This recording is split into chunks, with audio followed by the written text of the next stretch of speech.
Well, delighted to be joined by Mark Bonner, who's Gillingham Football Club's new first team manager. Mark, welcome. Thanks very much for having me, Phil. I'm delighted to be here and really looking forward to getting started.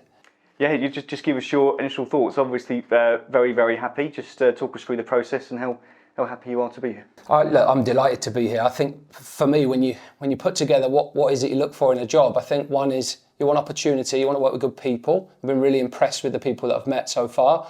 And you want a club that's really ambitious and wants to grow together and learn and develop a winning football team. So I think our missions are aligned in that sense. I received a call late Monday evening last week and met on Tuesday with Brad, with Shannon, with Kenny and with Joe. And after the back of that meeting, they asked me to come and attend at Priestfields last Friday and present to them.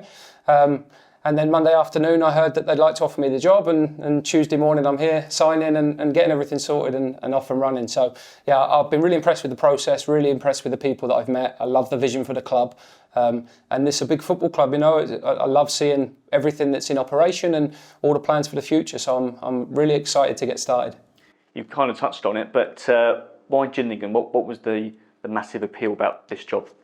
I think a few things. I think one, ambition is really key, and the owners are really ambitious and the supporters are too, but not just ambitious for winning football teams, but ambitious for what they see from their team, ambitious for creating a culture where everyone comes together. I think that's a strength of mine and builds a real identity as a team and as a club. In the end, really builds a team that players want to play in and supporters love watching.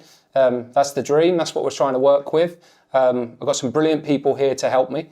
I've been really impressed and really enjoyed getting to know Kenny and seeing where things are at the moment, and excited to get to work. And I think the one thing that we've got, which is so rare, Phil, in first team football anyway, we've got 2 months till we come back for pre-season. It gives us time.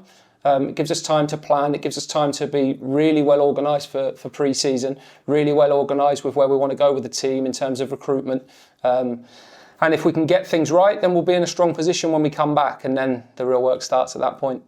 You sound really excited and enthused by this new challenge. Look, I've been out of work for 5 months. So I've watched a lot of football in the time I've been off. I've been and seen some excellent clubs at work. Reflected really well on my previous role, which I did 201 games. So I feel re-energised, firstly. I feel really excited to dive into something that's new, that I'll learn about every day. But I'm a grafter, so I'll put the work in to get to know people and get to know the place really well. And I'll move down immediately and get to work on getting to know the area, getting to know the club, and most importantly, getting to build a football team that can bring about the ambitions that we've all got. As you say, work starts almost immediately, but what can supporters expect from a Mark Bonner football team? Well, it's not Mark Bonner FC. That's the first thing. I think it takes a lot of people for a team to be successful. So most importantly is that we find a real collaboration, a real chemistry between supporters and players within the team and around the team, that everybody goes together towards the same aims. I guess what I want to see from my team is the same as what loads of people want to see. I want to see a hard-running team. I want to see a team with pace in it. I want to see an attacking team that outscores opposition but is really hard to beat. And that never goes away in a game, and people will stick with it. And you know what a season's like. 46 games is a long slog, and it's a difficult task. But when it is difficult, you want a team that sticks together and grinds out results. And when you're going well, you want to be as confident and at your best as often as possible. And I think that's the vision of everybody. It's not just me. I think that's what Brad and Shannon have made really clear. It's what Kenny has made clear. It's what Joe's made clear. I've spent some time with Kelly as well in the last couple of days. So in terms of like getting to know the senior staff, really important.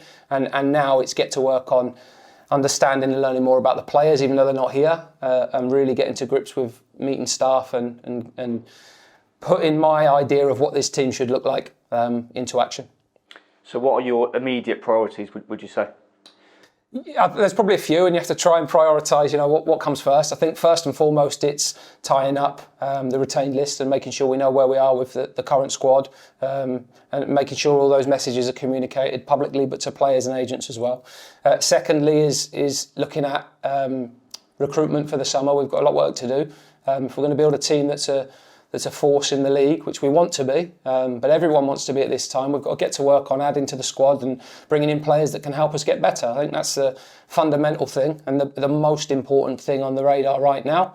And then alongside that, it's making sure we're really well organised and prepared for pre-season, so that those 6 weeks, we can build a unity in the team, we can build a cohesion in the team, we can build a real clarity and understanding on what do we stand for first in terms of values and behaviours, what are we as a team and how do we adapt in season.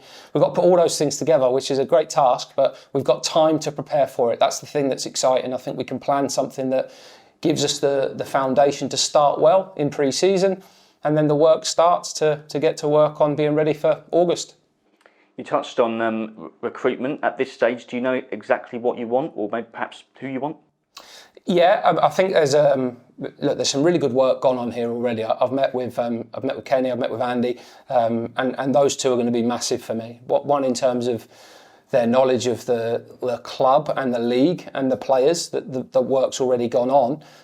But also as a younger manager, 200 games, there's people there within the club that have got massive experience that I can lean on, and I can't wait for their help to get me through that. But I'll make the final call on which players go, which players stay, and which players come, and we'll get to work on that. We've got some targets, we've got some ideas of where we want to try and add and strengthen, and we will get to work on that straight away. We met already this morning for a few hours, and that work will carry on now. And it's not easy to get things done. It's very early. The season's only just finished, and the playoffs are still ongoing, so it will take a bit of time, I'm sure. But there's certainly a huge desire to add, and a real plan about how we go about that. How important is that support base to you? You touched on Kenny Jackett, Andy Hessenthaler, you've got Joe Comp, you touched on Kelly as well. You've got a lot of support here. Yeah, and that's become really clear really quickly, actually. And I think that's one thing that you look for, that element of stability in the people. I think I'm good at building a relationship with people, and therefore I think we can build a team that goes together. And yeah, my job is to lead the football team, and ultimately I'll be responsible and accountable for what happens on the grass. But it takes a lot more people to build a really successful club. And I don't think it's owners and manager, or owners and board and manager. I think it's everybody, and it's more we than me, and therefore working with those people and seeing the collaborative approach they've taken throughout the whole club, I've been really impressed with, and I'm excited to get my teeth into something. And there's some really good plans off the field this summer just to develop facilities and make it a really good cohesive working environment, and I think that will only help all of us. Now, the club has ambitions. I'm sure you have ambitions. What personal targets or objectives have you set yourself within this job? I think success is going to be judged by league tables. There's no question about that. The owner's made it very clear what he wants and what he expects, and how he wants to see us develop over a short period of time, really. So we'll be one of many this year that start it trying to get promoted into League One. There's no point hiding away from that. And actually, part of the ambition is the pull here. The fact that there is going to be a genuine investment to give us a chance and be competitive in what I think next year could be an open league. But we have to have the personality and the character to take on that tag and almost embrace that ambition, because if we all want success, we have to expect what comes with that. And therefore, a season's a long one. When you start in August, everyone starts on zero. It's a long way to the final number to be really successful ultimately. But we're all determined to get to work on building a team that can be really, really competitive at the top end of the division. And then how things turn out, we'll see over time. But we've got to build a team that has a chance, and that if we can get some momentum and we can build something quickly and add, then it can be an exciting time. But there's a heck of a lot of work to do to get to that point.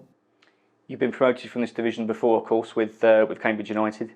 What does it take to get out of this division? Well, it takes a lot. I think it takes a real joined-up thinking, first of all, and a thread that goes through your whole club, and a collaboration of good ideas and good people. And I've mentioned that a few times because I think it's so important.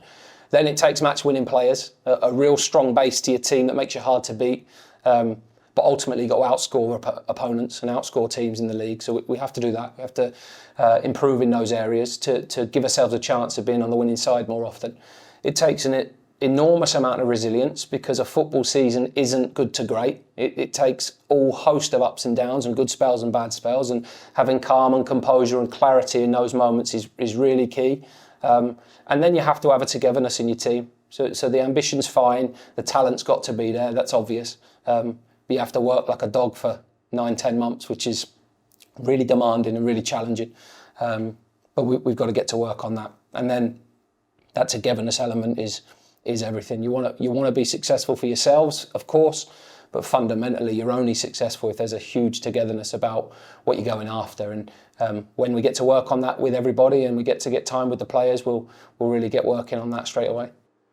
What do you expect from your players? To give everything, and I don't think that's too different. I think they'd expect the same from me.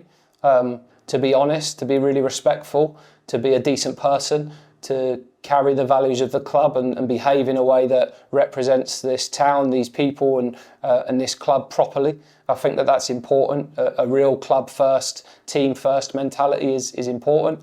And then a consistency to work properly, work well, push yourself to be better and improve, and buy into the fact that it's a team of us that will have success, not an individual. And I think that players will get that from me and the staff, and I hope that we can build something where that is just the Gillingham way and not my way or anything else. I think if that just becomes our way, that will serve us really well. And just finally, obviously season tickets are on sale for next season. What is your message to the fan base as we approach 24-25? Well, I don't think I need to encourage people because I've seen the numbers of fans that come to games anyway. There's a huge support base here. There's huge potential and huge growth, and the atmosphere here can be excellent. And we want to make this a really tough place that people come and play. And you want people to think, Gillingham away, we've got our work cut out today. Of course you do. And you want people backing that the whole way. So in the end, I say, get behind your team as you always do. We'll try and give you a team that you love supporting, and we'll try and ultimately bring some success. But above all, when you leave here at 5 o'clock on a Saturday, I want you to leave thinking you've seen a team that you enjoyed watching and that gave everything for you and for themselves and for each other. And you probably can't control too much more than that. And that is the key bit. Control the bits we can, and try and give people a team to be proud of. That's probably the starting point for every manager who starts anywhere, but it's certainly my starting point here. And I can't wait to meet everybody and get in front of a full crowd and a full rain of men once the season kicks off. Mark, really appreciate your time and wish you the very best of luck. Thanks, Phil. Cheers.